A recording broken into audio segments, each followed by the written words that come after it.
Yo, what is going on, guys? Bear and Bull back with another video. Quick update on everything. So, 10-minute update. We got SPY. We're coming back to all-time highs. We're at 554. We have successfully broke this downwards trend line. We've gapped up below it, or sorry, above it, and we are testing this 554 area where we have previously rejected off. This is a key area sellers might start to trickle in, although with this huge amount of bullish momentum, I think that we'll break this easily and come back to 565s. All right, next thing, QQQ. I don't really want to spend a lot of time on this one. Again, QQQ, we've broke the trend line. We're going back up. There are a little bit of resistance here. We saw a lot of resistance here. There's also a bit of resistance here to fill the gap. Although, other than that, I think that we're very bullish. I'm like 90% sure we'll at least get to 83 in the next week. Next thing, Nvidia. How's Nvidia doing? Nvidia is doing extremely well. Had his second best week ever, coming up to 140s here. It does have this really big consolidation right around here, so you do have to be keen and watch for that. Although with this bullish momentum, again, just seeing how the broad market is playing out, I think we'll go to 136 and 140 very, very soon. So the next thing I want to talk about is Microsoft. Microsoft, the biggest weight in SPY, so this obviously has to do well. The Microsoft is doing extremely well too. Not extremely well, but it's doing decently well. It's showing not a lot of bullish momentum, to be 100% honest. It had this huge bearish move down to 384 from 467. So like around like an 80 to $90 move down, and we're only at 418, so we've only like went up maybe $40. We still have a lot to recover.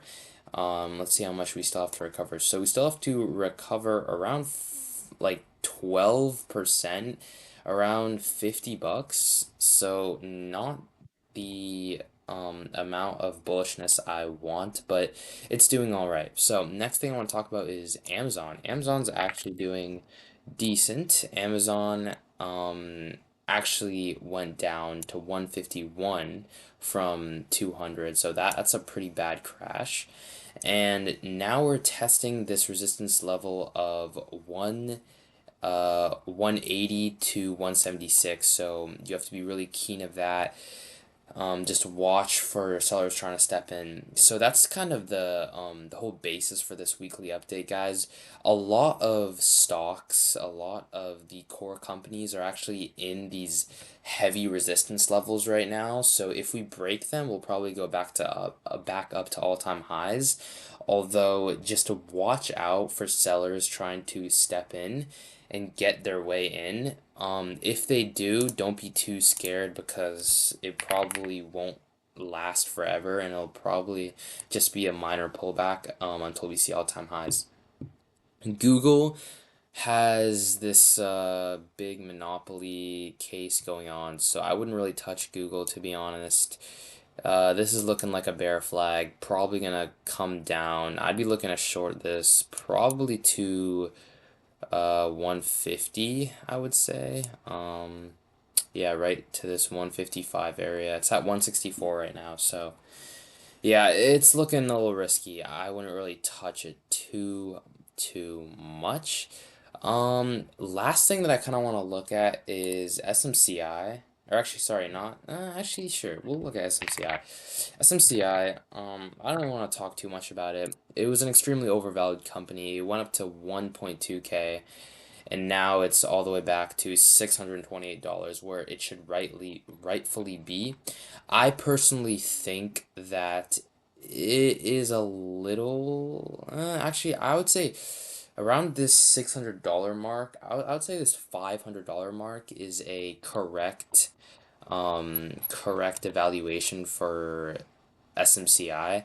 I think right around 2023 it was evaluated actually pretty decently until like the beginning of 2024 when it just ran the hell up all the way from 300 to like 1.2K. That's just this is crazy.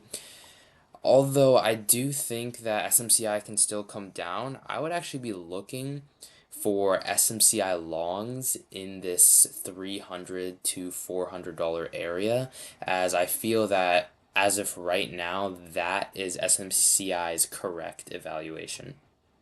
So, next thing that I want to look at, probably the last thing, is the VIX. The VIX got absolutely hammered. One of my friends actually had call options for VIX down at like $20 or something, and it went to 65. Obviously, after that Japanese yen carry trade, so he probably made a banger. He probably made a crap ton of money. But anyways, yeah, I mean, it went to 65. Probably everyone was shorting it. I mean, it was obviously going to go down. Come on, you know. The only time we've seen that type of level in VIX was in the Great Financial Crisis of 2008 and the COVID pandemic of 2020. And I mean, the Japanese yen trade was not that big of a deal compared to the other two events. So, yeah, I mean, I genuinely just don't, see VIX holding up like that, which, makes total sense. Yeah, I mean, the RSI wasn't even that large, to be honest. Actually, it was. It was at like, what, 90? Yeah, no, it's huge. All right, well, yeah, that's gonna conclude it for today, folks. If y'all want me to like add memes and stuff, I don't know, just like drop down a comment. Make sure to sub also and hit that like button because I kind of want to make some money. So, yeah. All right, see you, boys and girls.